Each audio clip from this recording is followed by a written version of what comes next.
Government primary school लामतराल Kashmir में 180 battalion CRPF की जानिब से आज एक मुफ्त तिब्बी कैंप का इनेकाद किया गया, जिसमें लोगों की एक अच्छी तादाद ने शिरकत की। कैंप के दौरान लोगों में मुफ्त तिब्बी चेकअप के साथ साथ मुफ्त अद्वियात भी तकसीम की गई। इस मौके पर सीआरपीएफ के कमांडेंट हर्षवर्धन और यूनिट के दीगर अफसरान मौजूद थे। लोगों ने मेडिकल कैंप के इनेकाद पर सीआरपीएफ का शुक्रिया अदा किया। सीआरपीएफ कमांडेंट के मुताबिक मुस्तकबिल में भी इसी तरह के प्रोग्राम मुनक्किद किए जाएंगे।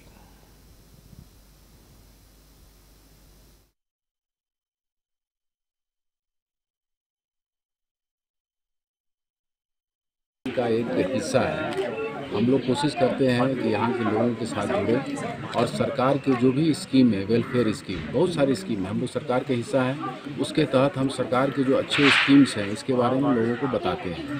शहर के नज़दीक में जहाँ ये फैसिलिटी मिलता है वहाँ तो लोगों को मालूम रहता है, लेकिन दूर दराज इलाके में नहीं मालूम रहता है। तो हम कोशिश करते हैं यहाँ के जो लोग हैं, जो यहाँ के नुमाइंदा लोग हैं, उनसे मिल कर के हम कोशिश करते हैं, उनसे पता करते हैं कि ऐसा कौन सा जगह है जहाँ ये इस प्रकार का कैंप करने से लोगों को ज़्यादा बेनिफिट मिलेगा और हम सरकार की स्कीम के बारे में उनको बता सकेंगे। इसके पहले भी हमने अरिपाल के इलाका में किया था और वहाँ करने के बाद लोगों ने सजेस्ट किया था कि लाम के ऊपर में जो एरिया है वहाँ इस प्रकार की सुविधा लोगों को नहीं मिलती है। तो हमारा इस बार का प्रयास रहा था कि इन लोगों के यहाँ से जुड़े।